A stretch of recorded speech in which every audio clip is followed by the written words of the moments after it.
Sabah, negeri di bawah bayu, menjadi tumpuan pedagang dari timur dan barat kerana kekayaan hasil buminya.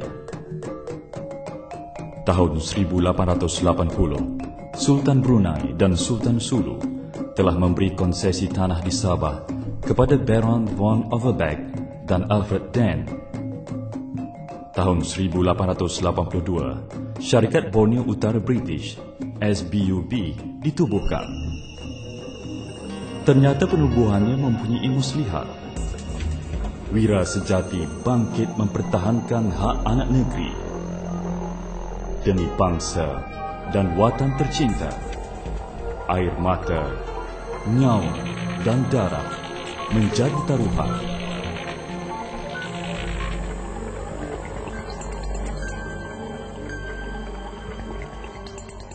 Mat Saleh banyak mewarisi sifat kepahlawanan dan keberanian berperang demi mempertahankan hak anak watan daripada diinjak oleh kuasa asing. Persoalannya, mengapa beliau bangkit menentang Syarikat Borneo Utara British atau SBUB?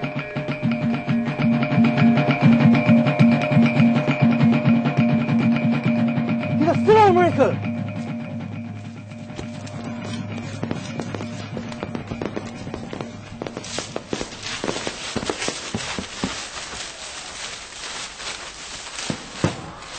Bagaimana, Datuk? Serangan diorang betul-betul bahaya. Kamu semua jangan takut. Kita bertahan setakat yang kita mampu. Ingat, tanah air kita lebih penting dari nyawa kita. Datuk Paduka, ramai orang kita terbunuh. Kebanyakan kubu-kubu kita sudah musnah. Kamu semua jangan lari. Kita berjuang hingga ketitisan darah yang terakhir. Ingat, pantang pahlawan lari dari medan tempur. Ayo, kita berjuang hingga ketitisan darah yang terakhir.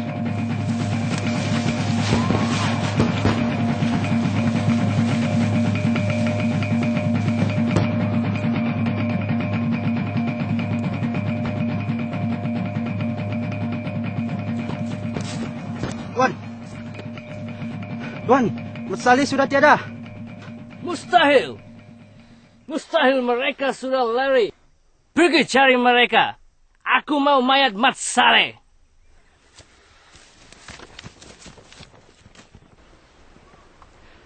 Tugu ini dibina untuk memperingati perjuangan Wira Negeri Sabah, Mat Saleh, sewaktu bertempur dengan pihak Syarikat Borneo Utara British atau ringkasnya SBUB. Terletak di Tambunan, iaitu kira-kira 78 km dari kota Kinabalu. Serangan pertama ke atas kubu kuat Mat Saleh di sini telah dilancarkan pada 9 Januari 1900 yang diketuai oleh Kapten Harrington. Pada ketika itu, kota utama Datuk Mat Saleh telah dikepung dari segenap penjuru. Satu peristiwa yang menyayat hati ialah British secara kejam dan tidak berperi kemanusiaan telah meracun air sungai yang mengalir ke dalam kota tersebut serta menyekat aliran air sungai Pengkalan dengan mengalirkan aliran air ke kawasan lain.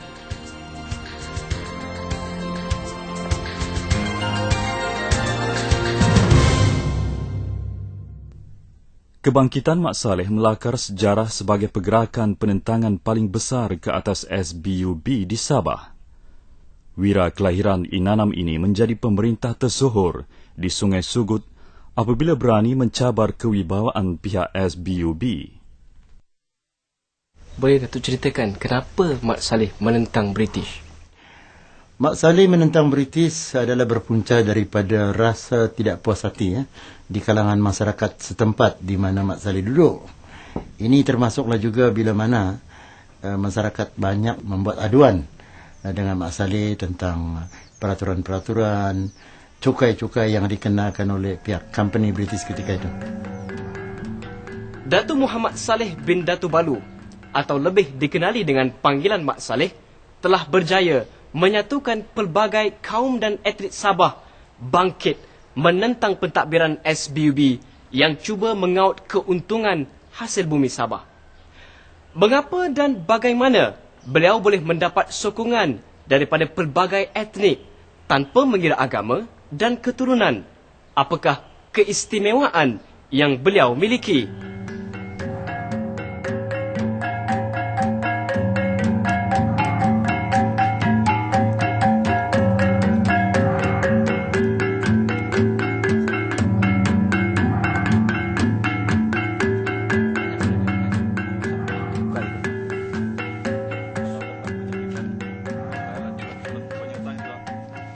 Assalamualaikum. Waalaikumsalam.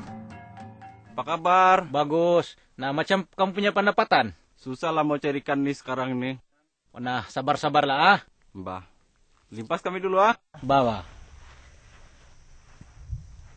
Kau tahu, Datu Paduka itu, walaupun dia tegas, tapi senang mbak kita bawa berunding sama dia. Kita ini, di kampung ini, sudah beruntung dapat pemimpin macam dia itu. Sejak dia menggantikan dia punya ayahanda dia itu, kita beruntung di kampung ini. Semua orang kampung suka sama dia. Tapi aku tengok muka dia bengis, garang, bikin takut bah. Mau senyum pun susah. Kenapa itu? Memanglah muka dia itu bengis, dia garang. Pasal dia keturunan pahlawan, anak bangsawan. Kalau tidak, masakan dia boleh kawin dengan kerabat di Raja Sultan? Kalau kau mau tahu, Ibu Dang Bandang itu saudara Sultan Jamalul Kiram dari Sultan Sulu. Walaupun dia ini kedudukan dia tinggi, tetapi semua orang kampung suka sama dia. Betul kau bilang. Walaupun dia ini orang Islam, tapi suku kaum di sini semua suka sama dia. Memanglah. Mak Saleh bukan sahaja berperawakan tinggi dan tampan, tetapi juga berwatak wiragagah dan berani. Beliau amat tenang dalam menghadapi segala cabaran dan krisis. Dan cabaran paling besar yang beliau hadapi ialah berdepan dengan tipu muslihat British dan tentera company yang dilengkapi dengan peralatan perang yang lebih baik.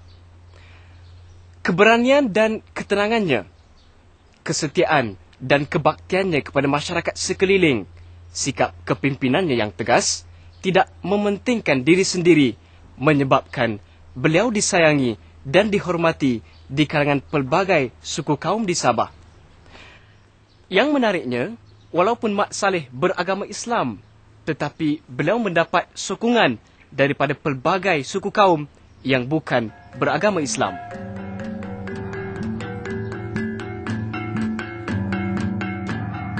Inilah ciri-ciri keistimewaan yang beliau miliki. Justru kebangkitan penentangan ke atas British di Sabah tidak boleh dikaitkan dengan faktor agama semata-mata, kerana banyak lagi faktor lain yang perlu diambil kira untuk dikaji dan diteliti. Mata pencarian Mak Saleh ialah sebagai pedagang, dari satu tempat ke satu tempat yang lain secara bertukar-tukar barang. Pemimpin yang mengalir darah kepahlawanan nenek moyangnya merupakan seorang yang bijak dan berjiwa besar. Pengaruh kepimpinannya bukan sahaja terhad di sekitar kampung halamannya di Ulu Sugut, tetapi hingga ke hilir Sungai Sugut dan tempat-tempat yang lain. Justru kita tidak merasa hairan sokongan yang beliau terima daripada pelbagai kaum dan etnik negeri Sabah. Kehidupan masyarakat Sugut bebas hilir dan mudik tanpa sekatan. Sungguh pun ada peraturan-peraturan yang dikenakan kepada penduduk kampung, tetapi sekadar berpegang kepada adat istiadat dan prinsip-prinsip berkampung dan bermasyarakat. Mat Saleh sentiasa menjaga kepentingan dan kebajikan pengikut-pengikutnya. Segala sesuatu yang hendak dilakukan untuk kebaikan kampung berlandaskan kepada mesyuarat dan muafakat. Kata-katanya diikut, suaranya didengar, dan kepimpinannya diterima. Tambahan pula, Datu Balu, ayah Mat Saleh, adalah seorang pembesar Sulu. Sebelum kedatangan Chartered Company dan Inggeris bertapak di Sabah, Ulu Sugut dan kawasan sekitarnya adalah di bawah pengaruh dan kekuasaan Datu Balu. Apabila Mat Saleh mewarisi kekuasaan ayahnya, beliau menganggap Sugut sebagai miliknya, sebab selama ini mereka mempunyai kuasa otonomi yang luas dan tidak pernah dicabar.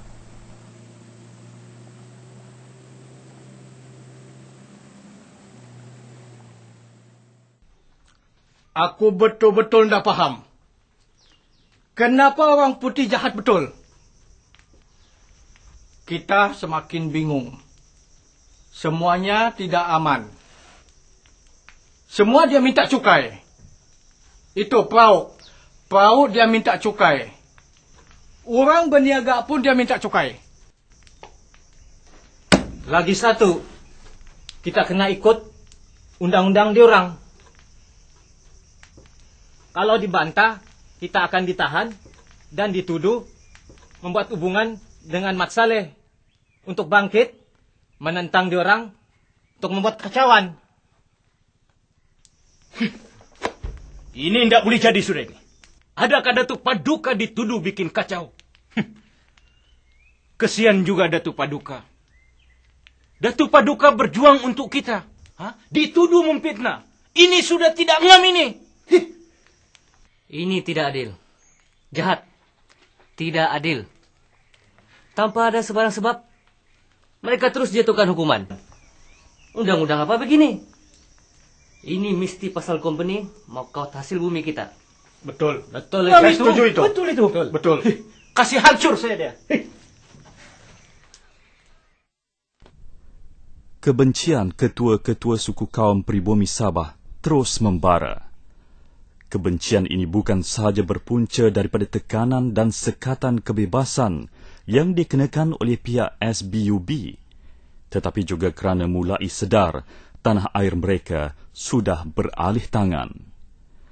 Keadaan menjadi tidak terkawal apabila penduduk-penduduk pribumi merasakan dua pertumbungan budaya yang amat berbeza. Clifford menggambarkan penduduk pribumi terutamanya suku Dusun Tambunan sebagai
Bukan itu saja. Macam-macam lagi undang-undang zalim diorang. Siapa saja yang tidak menyembelih diorang akan dianggap musuh dan boleh dibunuh. Iya. Adat resam kita langsung diorang tidak peduli. Memanglah.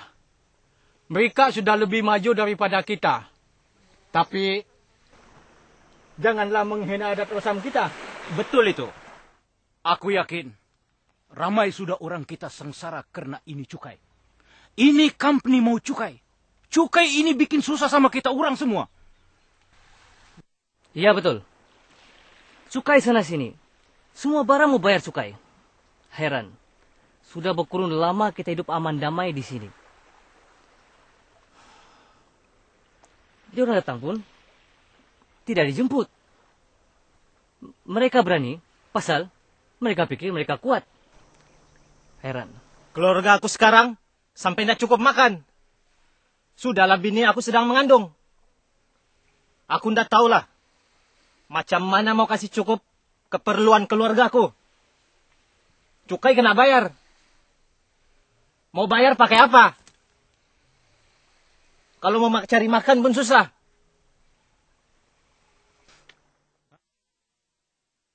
Potensi ekonomi Sabah telah mendapat perhatian pelabur-pelabur barat dari Amerika Syarikat, Britain, Belanda dan Spanyol.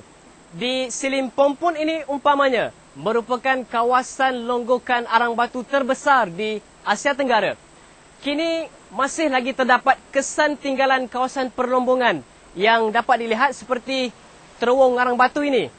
Jelaslah bahawa matlamat syarikat Borneo Utara British menguasai Sabah adalah untuk mengaut kekayaan ekonomi seperti perlombongan, pembalakan, sarang burung, sagu dan sebagainya.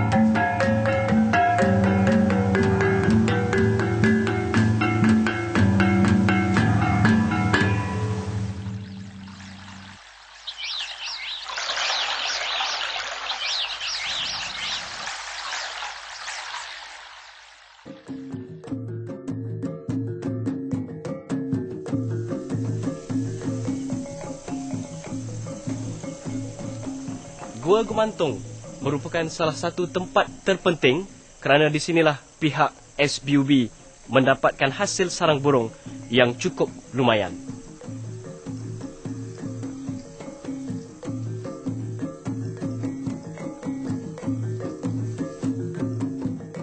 Kematian 2 orang pedagang daya dalam satu pergaduhan di ulu Sungai Sugut dengan pengikut-pengikut Mat Saleh menyebabkan beliau menjadi perhatian dan sasaran pentadbiran Chartered Company. Lebih mendukacitakan, Mat Saleh telah dipertanggungjawab sepenuhnya ke atas kematian pedagang-pedagang tersebut kerana kejadian itu berlaku di kampung halamannya dan dilakukan pula oleh anak-anak buahnya. Tanpa usul periksa, mata-mata Dayak dihantar oleh Chartered Company untuk menyiasat pembunuhan. Mat Saleh amat memahami tindakan Inggeris membabi buta, lalu enggan berjumpa dengan mata-mata tersebut, kecuali beliau dan pengikut-pengikutnya dibenarkan membawa senjata. Keengganan beliau menemui mata-mata tersebut menyebabkan pihak Chartered Company bertambah berang dan menguatkan lagi tuduhan bahawa Mat Saleh terlibat. Ada pendapat yang mengatakan bahawa Mat Saleh dipanggil ke Kuala Sugut untuk menjawab tuduhan tersebut dan berakhir apabila Mat Saleh dikatakan memberi taat setia kepada pentadbiran Chartered Company dengan bersumpah menjunjung Al-Quran. Sejak itulah Mat Saleh telah dianggap sebagai pengacau dan waran tangkap pun dikeluarkan oleh Chartered Company. Pada tahun 1894, di kawasan inilah 2 orang Dayak yang merupakan mata-mata pihak SBUB terbunuh dalam pergelutan dengan pengikut-pengikut Mat Saleh. Disebabkan peristiwa tersebut, pihak SBUB beranggapan Mat Saleh menentang pentadbiran SBUB. Keadaan ini diburukkan lagi dengan beberapa aduan yang berunsur fitnah ke atas Mat Saleh yang disampaikan oleh pegawai-pegawai SBUB dan wakil British di Pulau Jambungan iaitu Haji Otang.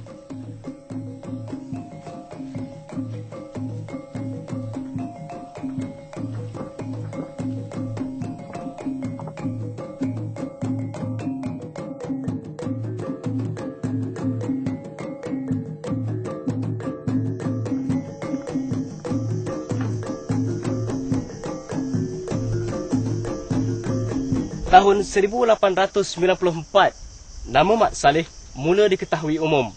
Pihak SBUB menganggapnya sebagai pengancam keamanan. Hubungan Mat Saleh dengan pihak SBUB menjadi lebih keruh apabila kerani daerah Jambungan iaitu Haji Otang melaporkan bahawa Mat Saleh telah memungut cukai perahu-perahu yang melalui Sungai Sugut. Beliau telah dituduh membangkitkan kekacauan, melakukan kekejaman kepada sesiapa yang tidak tunduk kepada kemahuannya. Beliau telah digolongkan sebagai seorang lanun dan perompak. Tuduhan-tuduhan yang tidak berasas inilah yang menyebabkan Mat Saleh membuat keputusan untuk bersemuka dengan penguasa company di Sandakan. Sebagai seorang pemimpin yang mempunyai maruah dan harga diri, kebenaran mesti ditegakkan.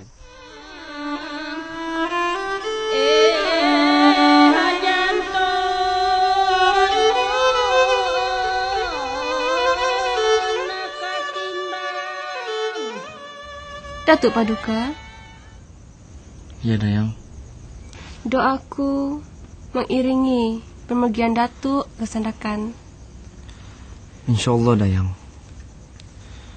Aku ke sana bukannya bersorangan, tapi ramai lagi suku kaum yang ikut kami. Datuk Paduka, hanya Datuk saja yang Dayang miliki dalam hidup ini. Dayang, hidup dan mati semuanya di tangan Tuhan. Berdoalah agar semuanya dalam keadaan selamat. Sejak itulah Mat Saleh telah dianggap sebagai pengacau dan waran tangkap pun dikeluarkan oleh Chartered Company.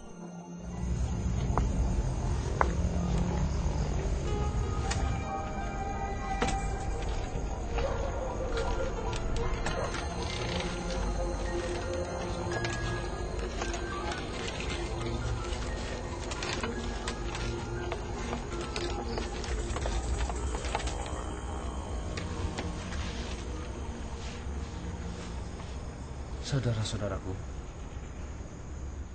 aku bercadang mau pergi Sandakan untuk berjumpa dengan pihak company di sana.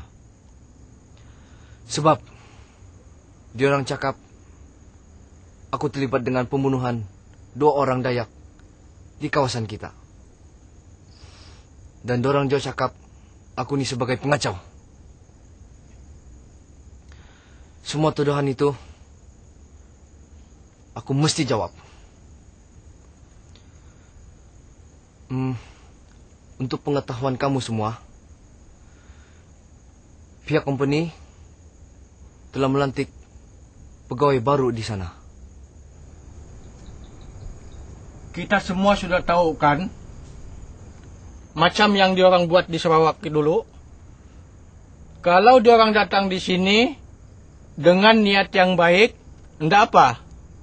Ini ndak. Diorang datang di sini mau ambil hasil bumi kita saja. Siapa pegawai baru yang diorang lantik itu, Datuk Paduka? Yang aku dengar, gemilar yang baru dilantik itu ialah Tuan Craig.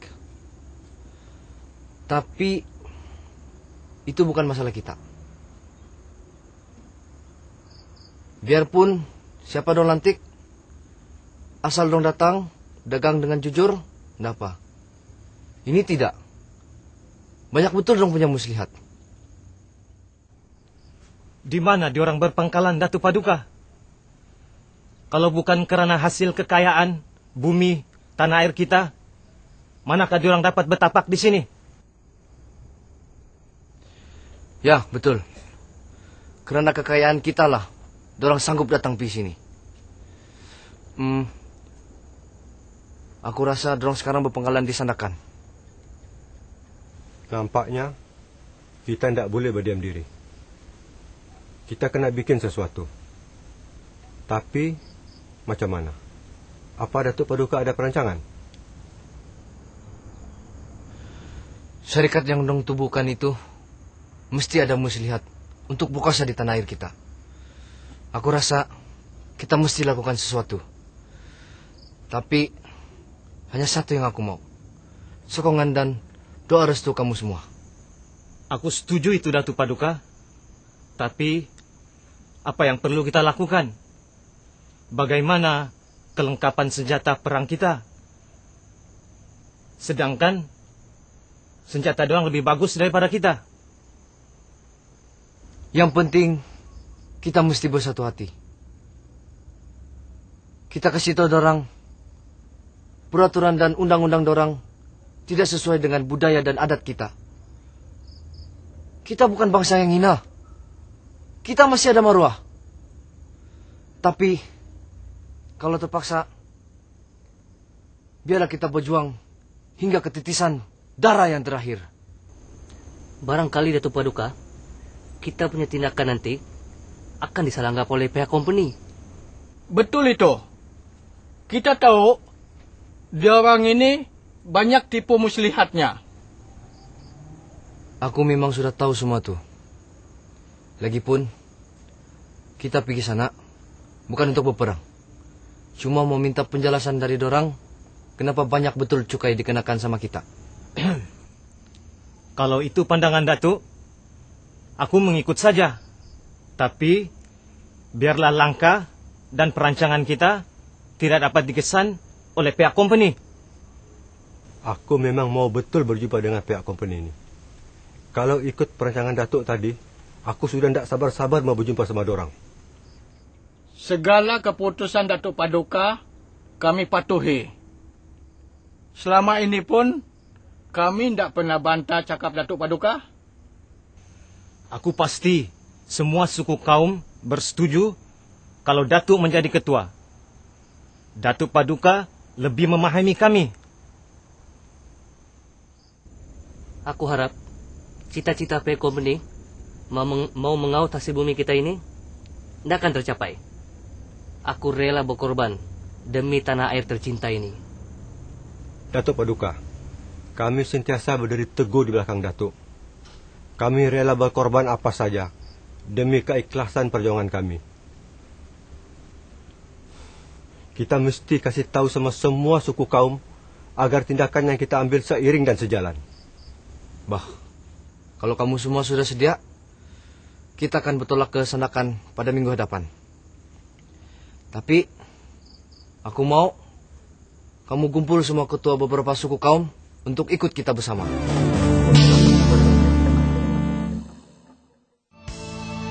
Seorang pahlawan terbilang, jasa pasti dikenang, perjuangan pengorbanan nyata. Tidak terbalas jua kita meski ditaruhkan nyawa. Bersulam darah dan air mata. Keikhlasan, ketulusan, perjuangan, kesetiaan, keluhuran, pengorbanan, menjunjung kedaulatan negara, menjulang maruah bangsa terus merdeka. Seorang pahlawan terbilang menjadi inspirasi kami, hidup berbakti dan berbudi.